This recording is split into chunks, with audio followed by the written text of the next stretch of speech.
listening to She Rises, a podcast dedicated to women who are ready to stop settling and start living their lives by design. If you're ready to talk about the stuff that weighs you down and get practical advice on everything from your health, body image, spirituality, relationships, and personal growth, then you're in the right place. Hello, I'm Giovanna Capozza, your host, master coach, spiritual teacher, and mind-body expert, and I'm on a mission to unsettle women all over the world. Are you ready to rise?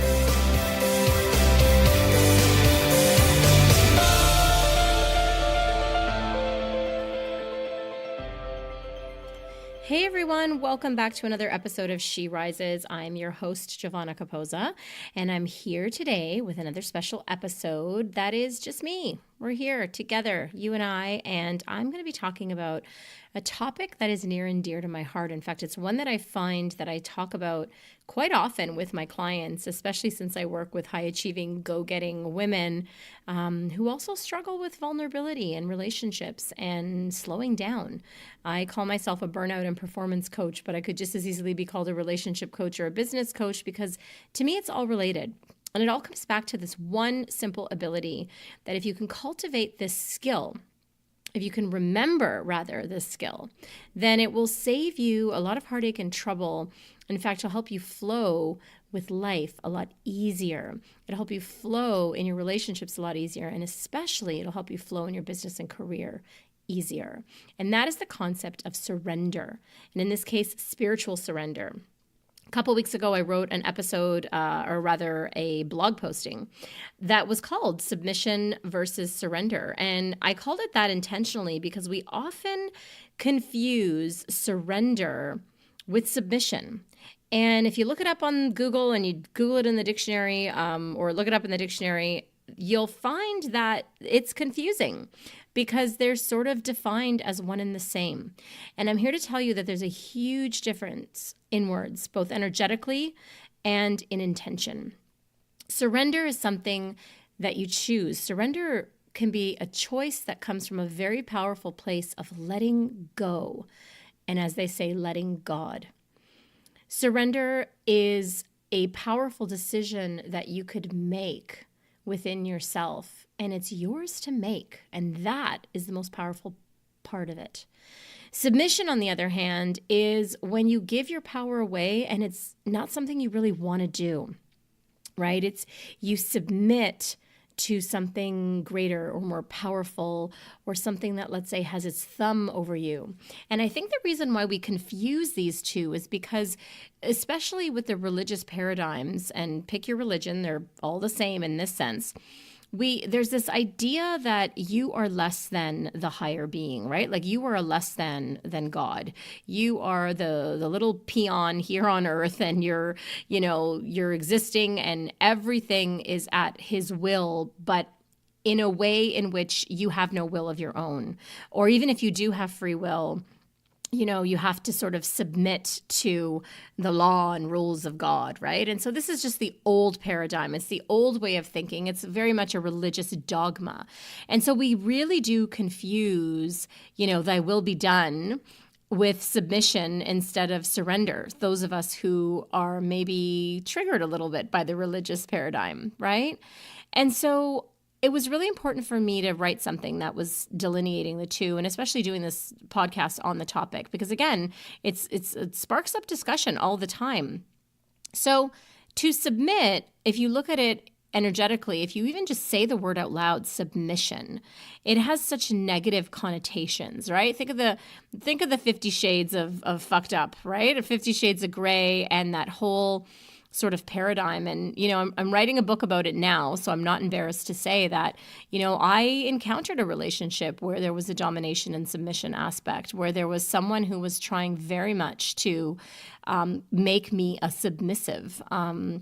And I rebelled against it, and in a way that I judged myself for at the time, in the way that I allowed him to make me believe something was wrong with me. One of his favorite things to say to me is that I was unteachable. And I'm so glad I was, right? I'm so glad that I was unteachable, because there was something in the core of my being. There was something in the fiber of my soul that was saying, this isn't right. This is not right. This does not feel right.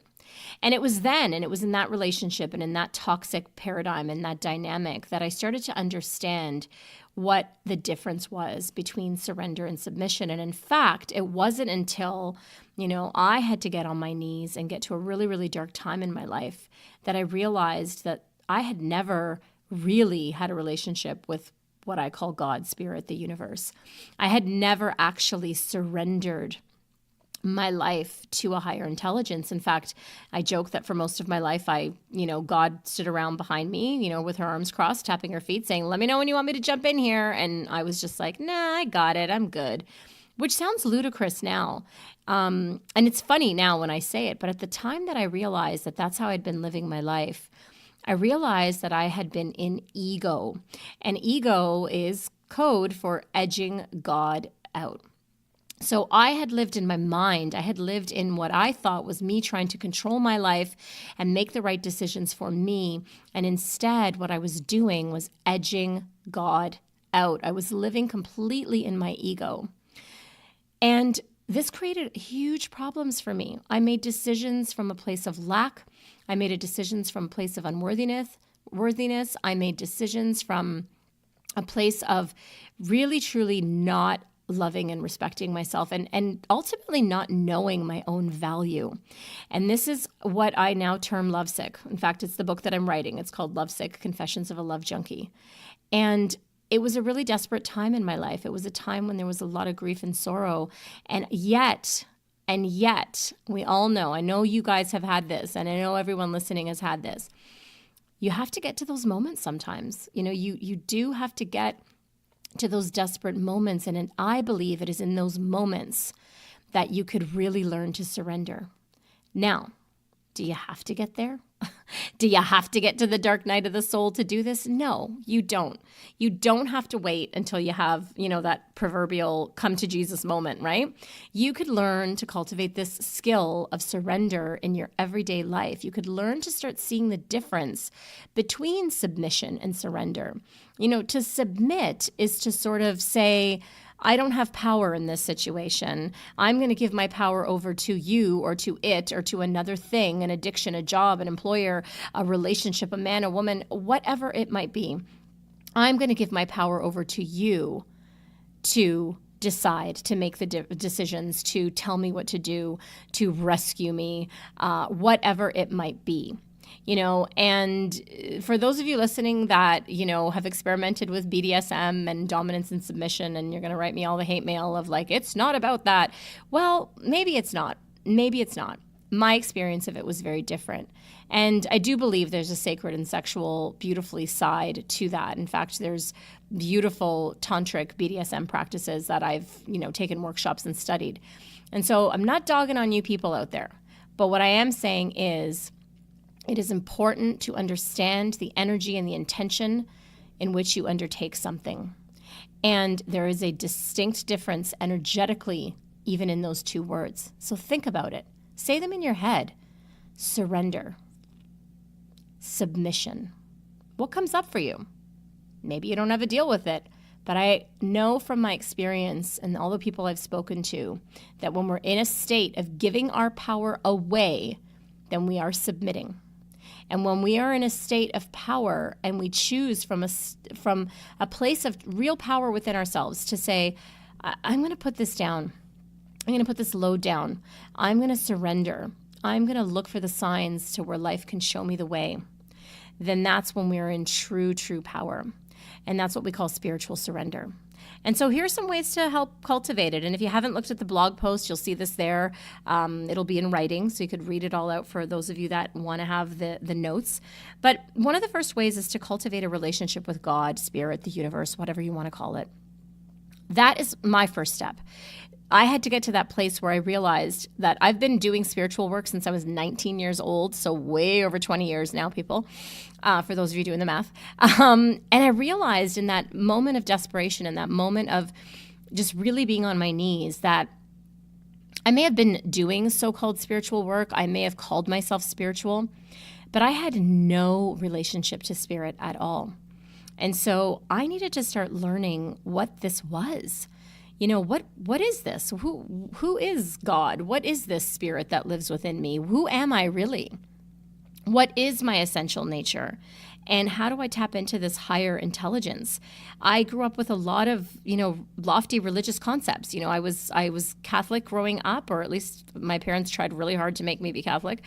And I never really understood real spiritual or universal principles. And in fact, you can pick up any, deep spiritual course of study, and you'll notice that it's got similar themes. In fact, at the core of every religion, there is this beauty as well. Guys, don't throw the baby out with the bathwater. So if you are listening and you are, practicing a religion, there's nothing wrong with that. But look for the deeper mysticism. Look for the deeper universal principles that lie at the core of every religion before, concepts and human ego took over. The second thing is start to pray or meditate or just get clear. Even spending 5 to 10 minutes a day in quiet contemplation. You don't have to have a prayer practice or a meditation practice. A lot of people are like, well, I don't know how to meditate. I can't shut up my mind. Well, you don't have to know. You can just sit quietly. In fact, studies have shown that if you could sit quietly for 5 minutes with yourself, in quiet, in contemplation, just 5 minutes a day actually improves your happiness and reduces your stress levels and improves all those beautiful, good, juicy hormones.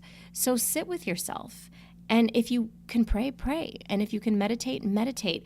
But start cultivating a practice where you are alone with yourself, And here's the secret with praying. I used to pray to what my Course in Miracles teacher calls Santa God, right? We do this. We pray to the higher whatever when we want something. We use it like Santa Claus. Here's my wish list. This is what I want. But actually, the best prayer you can pray is, I'm here. I'm listening. Show me what I need to know. And just stay quiet. That's the best prayer that you can pray. And the third thing is find the good. Have your life be like an Easter egg hunt. Find all the places in your life where there is ease, where there is flow, where you have surrendered. Sometimes we think this is a big thing, like we have to do this major surrender task, right? Like we have to wait till we're on our knees and the dark night of the soul and all of that. But actually, there's ways that you're already naturally surrendering to the flow of life. Even if it's just that you're like, you know what? Today is going to be whatever day it's going to be. And I'm just going to go with the flow of what it brings me. And I'm going to look for the signs and look for the breadcrumbs on where to go next. And that's it. Maybe it's as simple as that. So start finding the ease in your life. Start finding the places where it's already working for you, where you already have surrendered to the beautiful flow of life, even if that's just a walk in nature. And just see where it goes. Go down a path you've never been before and see what happens. The last thing, or the second to last thing rather, is watch for the road signs, right? These are the breadcrumbs that the universe leads you through. It drops these little breadcrumbs down and it says, here's another signpost, here's another way, don't go this way, go that way. We have this concept in our Western culture that, if there's a roadblock, you push through it. You just ram the battering ram right through it. And I'm here to tell you that if you get perpetual roadblocks, if you keep getting a roadblock and it's in your way, there's a reason. Stop, reverse, look. Maybe it's a detour sign. Maybe it's a sign pointing you in another direction. And so when we are practicing spiritual surrender, we're looking for these signposts. We're looking for these breadcrumbs, and we take them as detours. We don't catastrophize. We don't try to push through them. We don't try to ram on the other side of them. Trust me, I've done this my entire life. It does not work, people. So take it as your GPS, right? The universe is a GPS, a God positioning system, right? It is self-correcting and self-guiding. Trust this. Start to look for the evidence. Look back in your past, maybe. Look back at all the times where you thought, man, this was such a loss, or, this happened. But actually what it did was it redirected you to something even better. So start looking at the road signs and find the evidence. And finally, practice, right? This skill doesn't come overnight. In fact, I don't even know why I'm calling it a skill, because it's just an innate way of being. This isn't a learning something new. This isn't a 5-step plan. This is a remembering and an undoing of what the human ego mind has done. It's an undoing of you trying to be in control and in the driver's seat your whole life. And then finally getting so fed up that you give up and you give in and you just say, fine, which is a form of submission, right? That's a powerless way to approach it. And when you finally get to spiritual surrender, you'll realize that that is the ultimate place of power. When you can say, you know what? I don't know what else to do here. So take over, decide for me, come in, give me a sign, and then you learn to listen. That is the most powerful choice and decision you can make, and there's no submission in that. There is no powerlessness in that.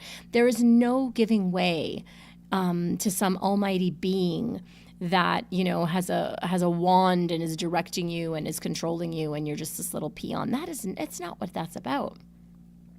That is you connecting finally. It's the ultimate alignment to your higher intelligence and to your higher source. And that, my friends, is spiritual surrender.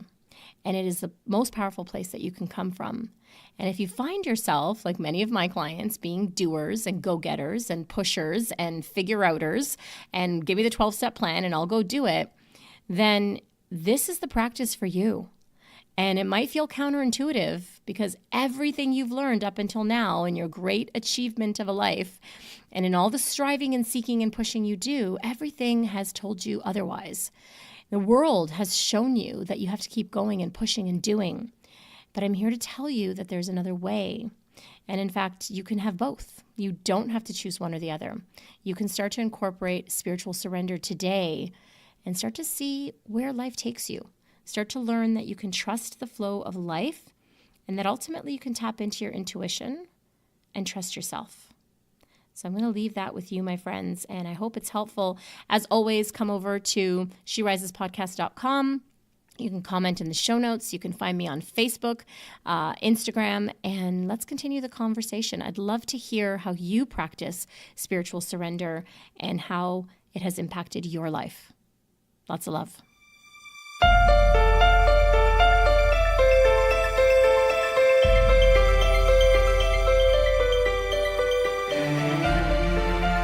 Thank you so much for tuning in and keep rising, everyone. For books and resources related to today's episode, make sure you head over to SheRisesPodcast.com and I'll see you there. If you've enjoyed today's episode, make sure you tune back in next week when I dive into more juicy topics to help make your life the best it can be. And hey, if you've enjoyed listening to the show and you love it, head on over to iTunes and leave me a rate and review and subscribe there to the show.